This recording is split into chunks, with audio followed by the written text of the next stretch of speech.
माननीय बाळासाहेब ठाकरे कृषी व्यवसाय व ग्रामीण परिवर्तन प्रकल्प स्मार्ट, या स्मार्ट प्रकल्पामध्ये 10,000 गावांमध्ये आपण त्या ठिकाणी ॲग्री बिझनेस हा विषय हातामध्ये घेतलेला आहे आणि त्यातनं त्या ठिकाणी जी काही कृषीची व्हॅल्यू चेन तयार करायची आहे, मूल्य साखळी तयार करायची आहे, त्याचा प्रयत्न आपण करतो। 7.5 लाख शेतकऱ्यांना याचा फायदा होणार आहे आणि या अंतर्गत मायक्रो प्रोसेसिंग असेल, गोदाम असेल, प्रक्रिया उद्योग असेल, मिल्स असतील, अवजार बँक असतील आणि मला सांगताना आनंद वाटतो की एकीकडे हा प्रकल्प आहे जागतिक बँकेचा आणि दुसरीकडे मॅग्नेट प्रकल्प आहे की ज्याच्यामध्ये आपण ॲग्री बिझनेसचा दुसरा प्रकल्प आहे ज्यात FPO ला आपण ट्रेनिंग देतोय। याचा परिणाम असा आहे की मध्यंतरीच्या काळात आम्ही काही FPOंची इंटरॅक्शन केलं, त्यातल्या एका FPOने आता जवळपास 100 कोटीची उलाढाल ही त्या ठिकाणी पूर्ण केलेली आहे आणि म्हणून मायक्रो प्रोसेसिंग मध्ये आता मोठ्या प्रमाणात हे कार्य देखील आपल्या राज्यात चाललेलं आहे। हे सगळं करत असताना आमच्या शेतकऱ्यांना त्या ठिकाणी मोफत वीज देण्याचा आपण निर्णय केला होता।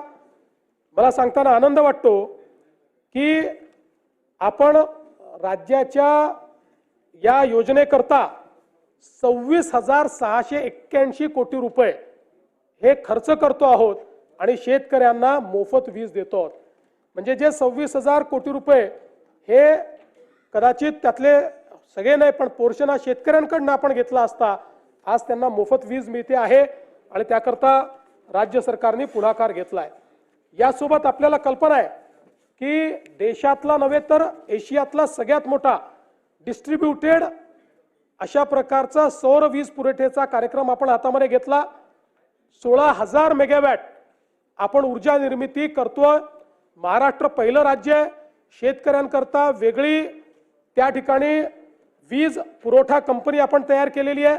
या कंपनीच्या अंतर्गत 16,000 मेगावॅट सौर ऊर्जा आपण निर्मित करतो आणि मला सांगताना आनंद वाटतो की याच्यामध्ये आतापर्यंत जवळपास 3,000 मेगावॅट तर पूर्ण झालेली आहे आणि वेगवेगळ्या स्टेजला असलेल्या ज्या काही आपल्या योजना आहेत त्याचा विचार केला तर यामध्ये या 16,000 मेगावॅट पैकी किमान 12 ते 13,000 मेगावॅट वीज ही आपण 2026च्या डिसेंबर पर्यंत त्या ठिकाणी तयार करू शकू।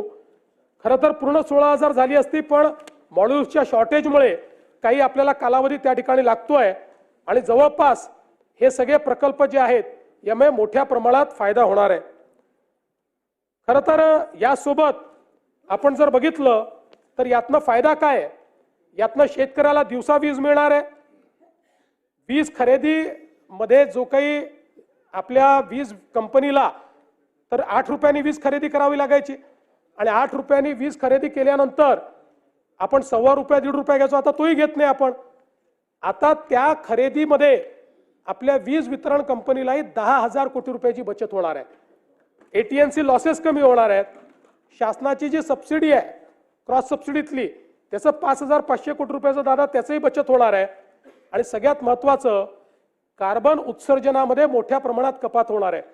मी सहज एक थंब रूल पाहत होतो की 16,000 मेगावॅट कोळशाची जी ऊर्जा आहे या ऊर्जेनं जेवढं CO2 एमिशन होतं ते एमिशन जर आपल्याला मिटिगेट करायचं असेल तर किती झाडं लागतील? ते जर आपल्याला करायचं असेल 250 कोटी झाडं लावावी लागतील। आता या सौर ऊर्जेच्या कार्यक्रमामुळे 16,000 मेगावॅट जर आपण वीज तयार केली तर 250 कोटी झाडांचं मिटिगेशन हे आपण या योजनेच्या माध्यमातून करतोय। म्हणजे वेगळ्या पद्धतीनं 250 कोटी झाडं लावले असं आपण त्या ठिकाणी क्लेम करू शकतो। हा तर ते लावणारच आहोत। तर देश विदेशातील प्रत्येक घडामोडींचे लाईव्ह अपडेट मिळवण्यासाठी आता साम टीव्हीच्या सर्व सोशल मीडिया प्लॅटफॉर्मला लाईक, फॉलो आणि सबस्क्राईब करा। तसंच सर्व नोटिफिकेशनसाठी बेल आयकॉन प्रेस करायला विसरू नका।